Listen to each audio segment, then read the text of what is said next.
नमस्कार साथियों, आप सभी का नर्सिंग साइंस चैनल पर स्वागत है। शुरुआत करते हैं आज की क्लास। आपकी कम्युनिटी हेल्थ रिलेटेड रहने वाली कुछ ऐसे इंपॉर्टेंट क्वेश्चन जो आपको हर एग्जाम में पूछे जा सकते हैं। कई सारे प्रोबेबिलिटी है इनकी एग्जाम में पूछे जाने की। शुरुआत करते हैं सबसे पहले क्वेश्चन की। सबसे पहला क्वेश्चन आपके सामने है, बोर कमेटी वाज कॉन्स्टिट्यूटेड इन, यानी कि बोर कमेटी वो कब कॉन्स्टिट्यूट की गई थी। तो आपको सबसे पहले बता दें कि बोर कमेटी जो है आपकी कॉन्स्टिट्यूट कब की गई थी, 1943 के अंदर। तो ए आंसर आपका यहाँ पर करेक्ट है, लेकिन कुछ बातें आपको इससे रिलेटेड याद रखनी होगी। ये लीगलाइज्ड कब हुई थी, तो 1946 के अंदर क्या हुई थी, लीगलाइज्ड। ठीक है। और इनके बोर कमेटी के जो चेयरमैन है वो कौन है, चेयरमैन कौन है, सर जोसेफ बोर। ठीक है। तो ए आंसर आपके यहाँ पर करेक्ट है। अगला आपके सामने क्वेश्चन है, action which halts the progress of a disease at its incipient stage and prevents complication relate to which stage of prevention. ठीक है। आपको ये बताना है कि एक्शन जो किसी डिजीज की प्राइमरी कंडीशन के अंदर प्रोग्रेस को रोकती है, ठीक है, और क्या प्रोग्रेस को भी रोकती है और कॉम्प्लिकेशन को रोकती है, तो वो प्रिवेंशन के किस स्टेज से संबंधित है। ठीक है, प्राइमरी, सेकेंडरी, टर्शियरी या फिर ये सारे। देखिए, आपको सबसे बताते हैं कि जो प्राइमरी प्रिवेंशन होता है, प्राइमरी प्रिवेंशन क्या होता है, it is action to take before occurrence of disease, यानी कि डिजीज होने के पहले ही एक्शन लिया जाता है, वो प्राइमरी प्रिवेंशन के अंदर लिया जाता है। सेकेंडरी प्रिवेंशन के अंदर क्या होता है, ये एक प्रकार से अर्ली डायग्नोसिस एंड ट्रीटमेंट कहलाता है। क्या होता है, अर्ली डायग्नोसिस एंड ट्रीटमेंट। और जो टर्शरी प्रिवेंशन होता है वो क्या होता है, it is related to rehabilitation. तो आपको पूछा है कि जो प्राइमरी अवस्था होती है, कंडीशन होती है, उसमें प्रोग्रेस और कॉम्प्लिकेशन को रोकने की जो होती है वो उसे क्या कहते हैं। तो आपका यहाँ पर करेक्ट आंसर क्या रहने वाला है, सेकेंडरी प्रिवेंशन आपका यहाँ पर करेक्ट आंसर है। बी आंसर आपका यहाँ पर करेक्ट है। ठीक है। अगला आपके सामने क्वेश्चन है, मेडिकल कॉलेज, हॉस्पिटल और apex hospital are in which level of NRHM health care structure, यानी कि मेडिकल कॉलेज के हॉस्पिटल, एपेक्स हॉस्पिटल जो बड़े लेवल के होते हैं, वो एनआरएचएम के कौन से हेल्थ केयर स्ट्रक्चर के अंतर्गत आते हैं। तो सबसे पहले आपको बता देते हैं कि जो प्राइमरी लेवल के जो हेल्थ केयर सिस्टम होते हैं, यानी कि प्राइमरी हेल्थ केयर सिस्टम, इसके अंदर कौन कौन से आपके हॉस्पिटल आते हैं। एक तो आते हैं आपके सब सेंटर एंड पीएससी, ये आते हैं किसमें, प्राइमरी में। सेकेंडरी हेल्थ केयर जो सिस्टम होते हैं उसके अंदर कौन कौन से आते हैं, सीएससी एंड डिस्ट्रिक्ट लेवल के जो हॉस्पिटल होते हैं। ठीक है। और जो टर्शरी होते हैं, टर्शरी लेवल के जो हेल्थ केयर सिस्टम होते हैं, उनके अंतर्गत कौन कौन से आते हैं। एक तो आते हैं आपके मेडिकल कॉलेज के, दूसरे जैसे सुपर स्पेशलिटी, ये जो हॉस्पिटल होते हैं इसके अंदर आते हैं टर्शरी के अंदर। तो करेक्ट आंसर आपको यहाँ पर बताना होगा, medical college, hospital, apex hospital जो जितने भी होते हैं वो आपके टर्शरी लेवल के अंदर आते हैं। सी आंसर आपका यहाँ पर करेक्ट है। ठीक है। अगला आपके सामने क्वेश्चन है, both birth and death are to be registered within, यानी कि डेथ और बर्थ दोनों कितने दिनों के अंदर रजिस्टर होना जरूरी है। तो आपका नॉर्मली 21 दिन के अंदर है वो रजिस्टर होना जरूरी है। तो डी आंसर आपका यहाँ पर करेक्ट है। और इनसे रिलेटेड जो एक्ट है वो आपका बर्थ एंड डेथ का एक्ट है, वो रजिस्टर करने के लिए कब बना था, तो वो बना था आपका 1969 के अंदर। ठीक है। करेक्ट आंसर आपका डी यहाँ पर। ठीक है। अगला आपके सामने क्वेश्चन है, ICDS gives immunization services to, यानी कि जो ICDS जो आपका होता है, उन्होंने वो इम्यूनाइज करने के लिए किसे सर्विस प्रोवाइड करते हैं। 6 साल से छोटी उम्र के बच्चे, या फिर प्रेग्नेंट, या फिर लैक्टेटिंग मदर को, या फिर दोनों को, या फिर इनमें से कुछ भी नहीं। तो आपको बताना है कि जो सबसे पहले तो ICDS जो प्रोग्राम होता है, इससे रिलेटेड कुछ बातें आप जान लीजिए। ICDS है वो प्रोग्राम है, लॉन्च कब हुआ था इंडिया के अंदर, लॉन्च्ड इन इंडिया गांधी जयंती 2 अक्टूबर 1975 को, ठीक है। और ये जो ICDS है एक गवर्नमेंट प्रोग्राम है, वो इंडिया के अंदर जो काम करता है, वो आपका provide food, pre school education, primary health care, immunization और हेल्थ चेकअप और रेफरल सर्विस टू जो बच्चे होते हैं अंडर 6 ईयर के एज के एंड उनकी जो मदर्स होती है उनके लिए ये सर्विसेज है प्रोवाइड करवाते हैं। तो करेक्ट आंसर आपका ये दोनों के लिए रहने वाला है, तो सी आंसर आपका यहाँ पर करेक्ट है। लेकिन आपको यहाँ पर यह ध्यान रखना है कि किस टाइप की वो सर्विसेज प्रोवाइड करवाते हैं। तो provides food, pre school education, और क्या है, प्राइमरी हेल्थ केयर,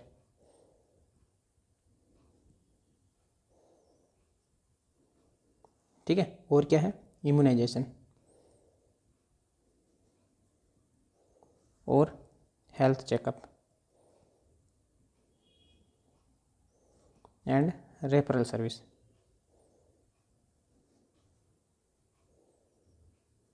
ठीक है। ये आपकी सर्विस प्रोवाइड करवाता है कौन, ICDS। तो करेक्ट आंसर आपका यहाँ पर दोनों के लिए रहने वाला, चिल्ड्रन जो 6 साल की उम्र से छोटे हैं और जो प्रेग्नेंट मदर या फिर लैक्टेटिंग मदर है उनको भी इस टाइप की सर्विस इम्यूनाइजेशन रिलेटेड वो सर्विस प्रोवाइड करवाते हैं। अगला आपके सामने क्वेश्चन है, theme of the world diabetes day 2020 की आपको वर्ल्ड डायबिटीज़ डे के अंदर जो थीम थी वो क्या थी। तो आपको बता देते हैं कि सबसे पहले तो वो जो डायबिटीज़ डे है ये सेलिब्रेट कब किया जाता है, तो 14 नवंबर एवरी ईयर, 14 नवंबर को। और इसी दिन एक और डे भी आपको सेलिब्रेट किया जाता है, वो कौन सा होता है, वर्ल्ड चिल्ड्रंस डे। 14 नवंबर को वर्ल्ड चिल्ड्रंस डे भी सेलिब्रेट किया जाता है। तो जो बात है 2020 की वर्ल्ड डायबिटीज़ थीम क्या थी, तो यहाँ पर द नर्सरीज एंड डायबिटीज़ ये आपकी थीम थी, कब की, 2020 की डायबिटीज़ की, ठीक है। तो बी आंसर आपका यहाँ पर करेक्ट है। अगला आपके सामने क्वेश्चन है, when was established UNICEF, UNICEF की स्थापना कब की गई थी, उन्हें एस्टैब्लिश कब किया गया था। तो सीधी सी बात है 1946 के अंदर यूनिसेफ की स्थापना की गई थी। और यूनिसेफ से रिलेटेड कुछ बातें आपको बता देते हैं कि यूनिसेफ की पहले तो आपको फुल फॉर्म पूछी जा सकती है। तो यूनिसेफ का मतलब होता है United Nations international children emergency fund, ये हो गई क्या, यूनिसेफ, ठीक है। ये यूनिसेफ की फुल फॉर्म है, ये पूछी जा सकती है, जो आपका 1946 के अंदर एस्टेब्लिश हुआ था। और इसका जो हेड क्वार्टर है, हेड क्वार्टर कहाँ है, न्यूयॉर्क के अंदर। इसका रीजनल ऑफिस आपको पूछा जाए इंडिया के अंदर कहाँ पर है, तो न्यू दिल्ली के अंदर, ठीक है। और इनका मेन जो ऑब्जेक्टिव है वो यूनिसेफ का क्या है, तो मेन ऑब्जेक्टिव क्या है, मतलब हेल्थ को इम्प्रूव करना, किसकी, मदर एंड चिल्ड्रन की, ऑल ओवर वर्ल्ड से, improve health of mother and children, ठीक है। ये इनका मेन ऑब्जेक्टिव है। तो करेक्ट आंसर आपका 1946 के अंदर एस्टेब्लिश हुआ था यूनिसेफ। अगला आपके सामने क्वेश्चन है, the WHO has given how many keys to safer food at home, restaurant और एट लोकल मार्केट। तो आपको बता देते हैं कि ये जो क्वेश्चंस कह रहा है कि WHO ने जो होम, रेस्टोरेंट और जो लोकल मार्केट्स होते हैं उसमें जो सेफ भोजन है उसके लिए कितनी कीज का इन्होंने बताया था। तो यहाँ पर करेक्ट आंसर आपका क्या है, सी, 5 कीज है। वो 5 कीज क्या क्या है आपको बता देते हैं कि पहली कीज तो वो थी कीप क्लीन, प्रॉपर सफाई, separate raw and cooked, separate होना चाहिए। और क्या था, कुक थ्रूली,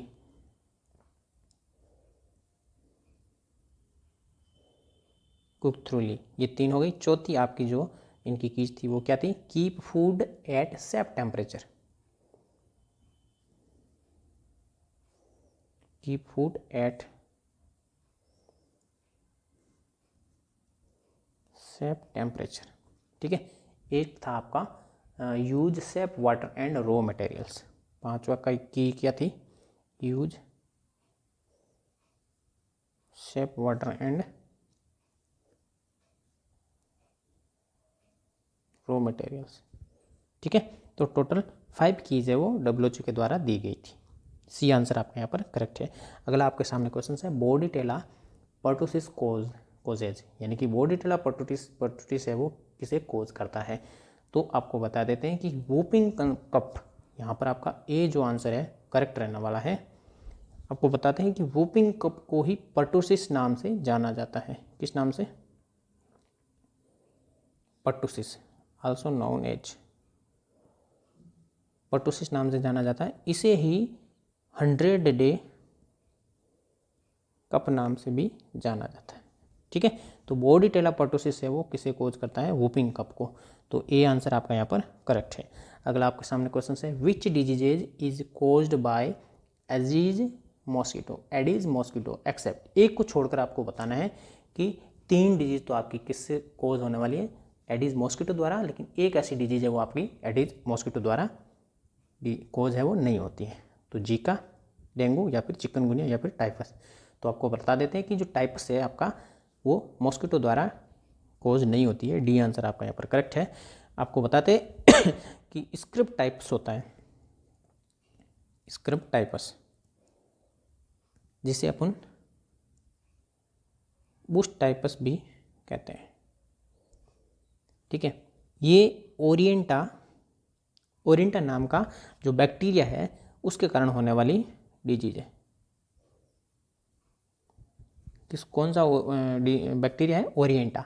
ठीक है, तो आपकी ये स्क्रिप्ट टाइपस है वो एडीज मॉस्किटो द्वारा कोज नहीं होती हैं। तो डी आंसर आपका यहाँ पर करेक्ट है। बाकी जितनी भी आपकी ये एडीज मॉस्किटो द्वारा कोज की जाती हैं। कुछ और भी हैं इसके अलावा, जैसे जिका, डेंगू, चिकनगुनिया और जो येलो फीवर होता है, ये सारी की सारी आपकी एडीज मॉस्किटो यानी कि एजिप्टी मच्छर के द्वारा ये फैलने वाली जो डिजीज होती है। ठीक है, अगला आपके सामने क्वेश्चन है RNTCP is a national program for which diseases, यानी कि जो RNTCP है नेशनल प्रोग्राम है वो कौन सी डिजीज के लिए ये आपका प्रोग्राम है, वो नेशनल प्रोग्राम चलता है।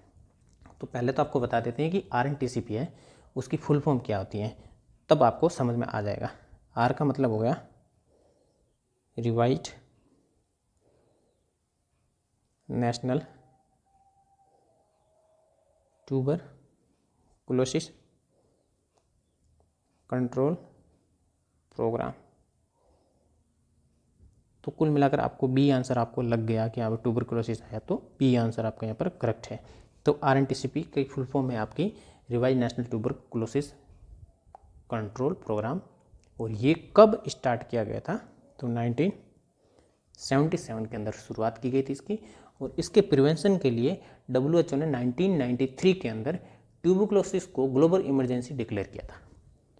अगर पूछे कि ट्यूबरकुलोसिस को WHO ने इमरजेंसी डिक्लेयर कब किया था? तो 1993 के अंदर। ठीक है, और आपको बता देते कि ये जो ट्यूबरकुलोसिस प्रोग्राम है, जो रिवाइज नेशनल ट्यूबरकुलोसिस प्रोग्राम है, किसके अंडर काम करता है? तो इसके अंदर जो एक डोट्स थेरेपी होती है, जो कि आपकी एक शॉर्ट थेरेपी होती है, यानी कि directly observe treatment short course होता है, वो WHO के द्वारा रिकमेंडेड किया गया, वो भी आपके इस प्रोग्राम के अंदर चलता है। तो डोट्स ये जो इस प्रोग्राम के अंदर रन होती है। ठीक है, तो ये था आपका ट्यूबरकुलोसिस करंट आपका आंसर। अगला आपके सामने है in which year India was declared polio free, यानी कि कौन सा सन है इसमें से आपको बताना है इंडिया ने पोलियो को फ्री डिक्लेयर कर दिया था। तो सबसे पहले आपको बता दें कि 13 जनवरी 2011 को इंडिया में पोलियो का लास्ट केस आया था। लास्ट केस है वो कब आया था? 13 जनवरी 2011 को। ठीक है, अब आपको बता दें कि लास्ट केस आने के बाद में इंडिया ने क्या किया था? 2014 के अंदर लगभग ट्रैक करते हुए इंडिया को पोलियो फ्री सर्टिफिकेशन दे दिया। कब दिया था? 2014 के अंदर डी आंसर आपका यहाँ पर करेक्ट है। ठीक है, तो अगला आपके सामने क्वेश्चन है, another name of serum hepatitis is. आपको इनमें से जो हेपेटाइटिस है किसका नाम है सीरम हेपेटाइटिस, ये आपको आंसर बताना है। तो आपको बता देते हैं, एक होता है हेपेटाइटिस बी। हेपेटाइटिस बी का अदर नेम क्या है, सीरम हेपेटाइटिस बी। आंसर तो आपका यहाँ पर करेक्ट हो ही गया है, लेकिन एक बात याद रखना, जो हेपेटाइटिस ए है इसका आपको अदर नेम पूछे तो याद रखना इन्फेक्शियस हेपेटाइटिस। हेपेटाइटिस सी का अदर नेम क्या है, पोस्ट ट्रांसफ्यूजनल हेपेटाइटिस, ये इनके अदर नेम है। ठीक है, तो आपको सीरम हेपेटाइटिस अदर नेम किसका है, हेपेटाइटिस बी का, तो बी आंसर आपका यहाँ पर करेक्ट है। तो कुल मिलाकर ये सारे क्वेश्चंस मैंने आपको करवाए। नेक्स्ट क्लास और आपके लिए इससे रिलेटेड कुछ और इंपॉर्टेंट क्वेश्चंस लेके आएंगे। अगर किसी भी प्रकार का कोई डाउट है, कुछ पूछने योग्य आपके पास में बातें हैं, तो आप मुझे डायरेक्ट कमेंट करिए। वीडियो पसंद आया तो आपको लाइक करें, शेयर करें, चैनल को सब्सक्राइब करें, बेल आइकन को प्रेस करें। मिलेंगे एक नई वीडियो के साथ में, तब तक के लिए जय हिंद, जय भारत, थैंक यू।